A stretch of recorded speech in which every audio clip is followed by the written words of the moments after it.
Hello दोस्तों, आदि educational hub में आप सभी का एक बार फिर से स्वागत है। दोस्तों, हमारा आज का जो टॉपिक है वो है सिटिंग अरेंजमेंट या बैठक व्यवस्था। तो दोस्तों, अगर हम बात करें बैठक व्यवस्था की, तो इसमें जनरली दो टाइप के मेनली क्वेश्चंस बनते हैं। एक हो गया sitting arrangement in a line, और दूसरा होता है sitting arrangement in a circle. यानी कि बैठक व्यवस्था किसमें, लाइन में या फिर एक गोले में बैठक व्यवस्था। तो जनरली लाइन से रिलेटेड जो क्वेश्चंस होते हैं, मतलब सिटिंग अरेंजमेंट इन अ रो वाले जो क्वेश्चंस होते हैं, उसको जनरली स्टूडेंट्स इजीली लगा लेते हैं। लेकिन जो सर्कल वाले क्वेश्चंस होते हैं उनमें मोस्टली हमको डिफिकल्टीज फेस करना पड़ती है। और ये एक ऐसा टॉपिक है रीजनिंग का जिससे रिलेटेड क्वेश्चंस आपको ऑलमोस्ट सारे एग्जाम में एक से दो क्वेश्चंस तो देखने डेफिनेटली मिलते ही हैं। यानी कि ये इम्पोर्टेंस भी होल्ड करता है। तो हमें इसके कॉन्सेप्ट क्लियर करना बहुत ज़्यादा ज़रूरी होता है। तो आज हम इसी पे बात करने वाले हैं कि जब sitting arrangement in a circle वाले हम क्वेश्चंस करते हैं तो उनको हम किस तरीके से डील करें, ताकि हम ज़्यादा से ज़्यादा एक्यूरेसी के साथ, यानी 100% एक्यूरेसी के साथ हमारे क्वेश्चंस को सॉल्व कर सकें। तो देखो, सबसे पहले अगर हम बात करें sitting arrangement in a circle की, तो सर्कल का कोई भी स्टार्टिंग या एंड पॉइंट नहीं होता। आप जहां से स्टार्ट करोगे आप वापस घूम के वहीं पहुंच जाओगे। तो इसमें हमें ये फाइंड करने की जरूरत नहीं होती है कि हम स्टार्ट कहाँ से करें, हम कहीं से भी स्टार्ट यहाँ पे कर सकते हैं। चलिए हम इसको एक एग्जाम्पल के थ्रू समझते हैं। देखो, क्वेश्चन दिया है, निम्नलिखित जानकारी को ध्यान से पढ़िए और प्रश्नों के उत्तर दीजिए। A B C D E F G और एच केंद्र की ओर मुंह करके एक वृत्त के गिर्द बैठे हुए हैं, यानी कि एक सर्कल में बैठे हुए हैं और सभी का फेस जो है वो सेंटर की तरफ है। कोई भी सेंटर के दूसरे तरफ देख नहीं रहा है।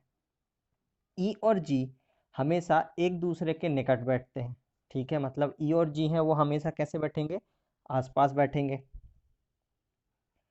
डी सी के दाएं को तीसरे स्थान पर बैठा है, मतलब जो डी है वो सी के राइट साइड में थर्ड प्लेस पे बैठा हुआ है। एफ एच के बाएं को दूसरे स्थान पर बैठा हुआ है। ठीक है, एफ जो है वो एच के लेफ्ट साइड में सेकंड प्लेस पे है। सी कभी भी ए के निकट ए के अगले स्थान पर नहीं बैठेगा, मतलब सी और ए दोनों आजू बाजू नहीं बैठेंगे।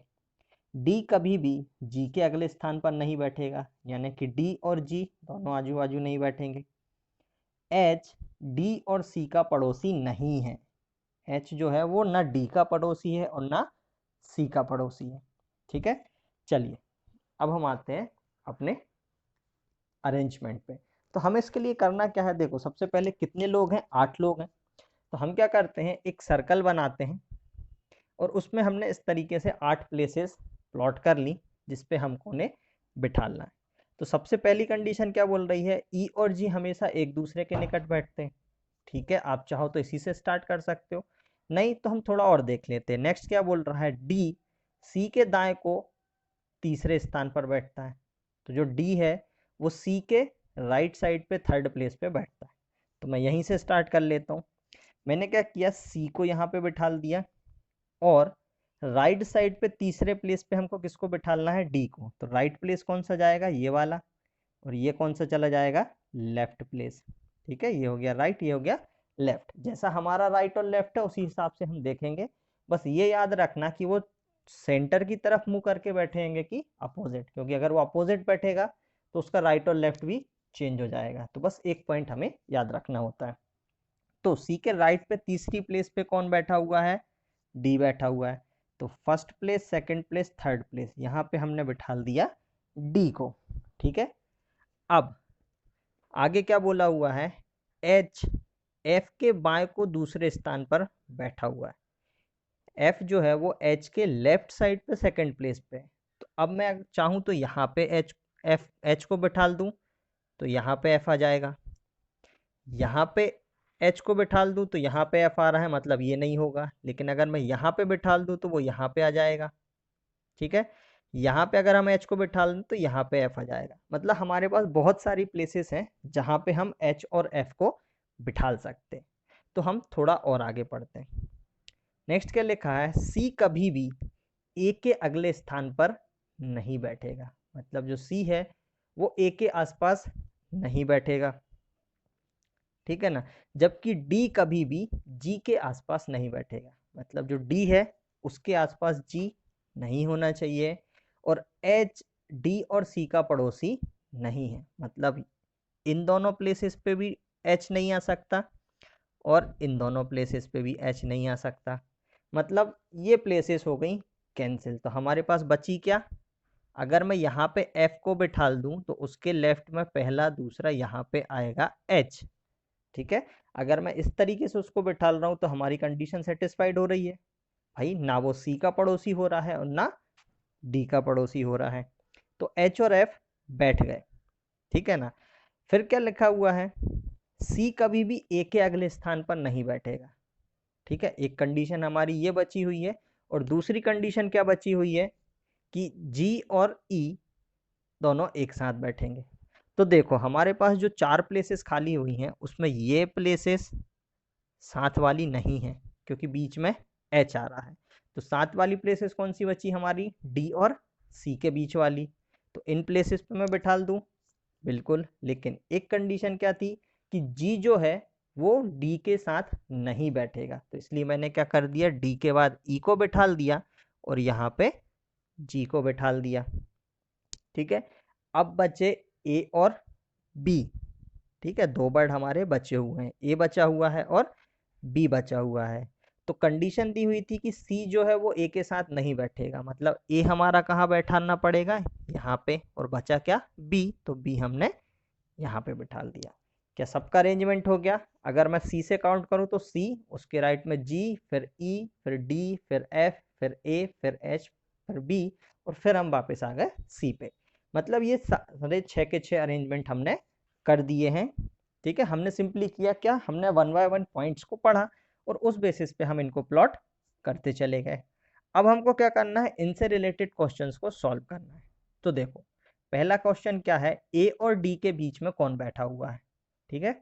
ए और डी के बीच में पूछा हुआ है, तो देखो ये रहा हमारा ए, ये रहा हमारा डी, और इन दोनों के बीच में कौन है, एफ। तो इसका आंसर हो जाएगा ऑप्शन 2 एफ।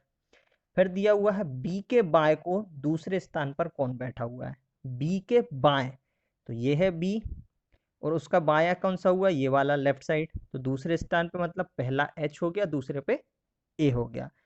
तो बी के बाएं से दूसरे स्थान पर कौन है, ए है, मतलब इसका आंसर हो जाएगा ऑप्शन 3 ए।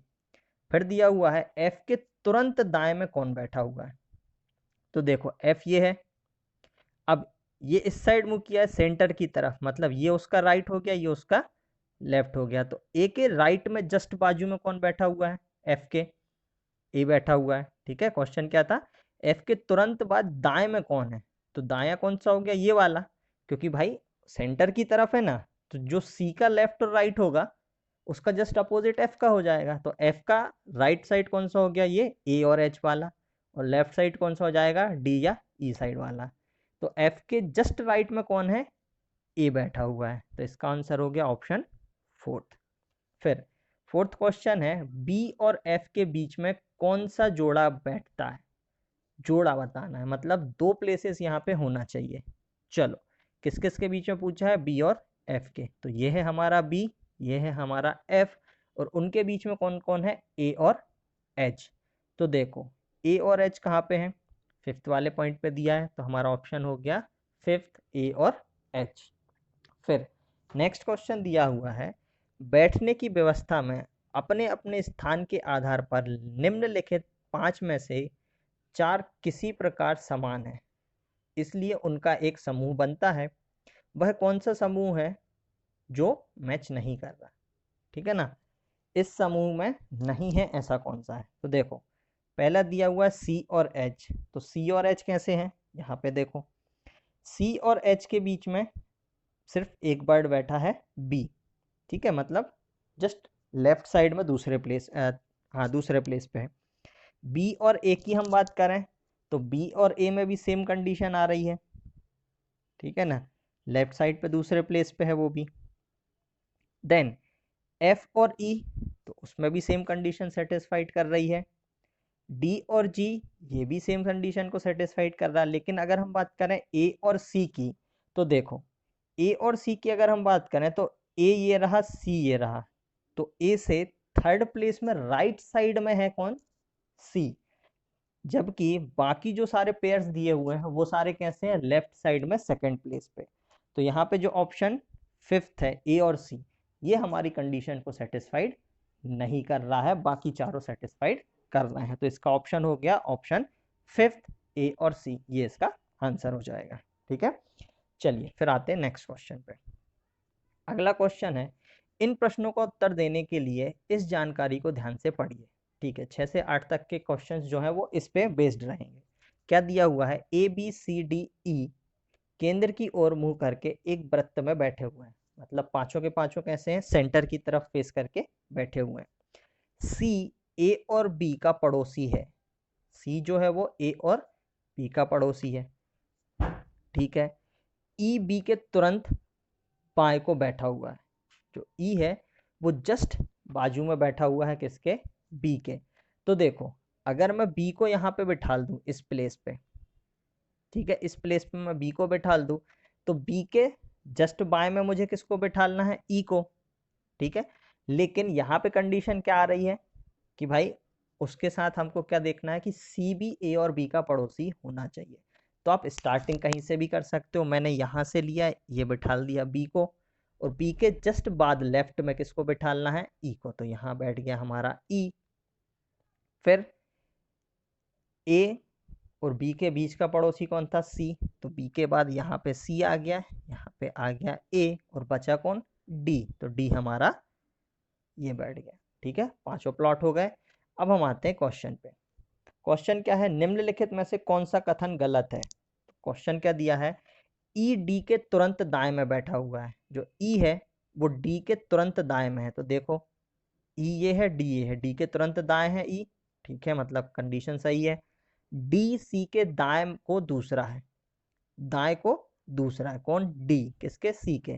तो डी ये है, डी के तुरंत दाएं, तो दाया पोर्शन तो ये जाएगा ई साइड वाला, और बाया कौन सा जाएगा, ए साइड वाला। मतलब ये कंडीशन यहाँ पे गलत हो गई। क्यों गलत हो गई, क्योंकि डी जो है, नहीं नहीं सॉरी, सही है, क्योंकि सी के दाएं में बैठा हुआ है। तो सी ये है, सी के दाएं में पहला और दूसरा, दूसरे स्थान पे डी है, मतलब ये कंडीशन भी सही हो गई।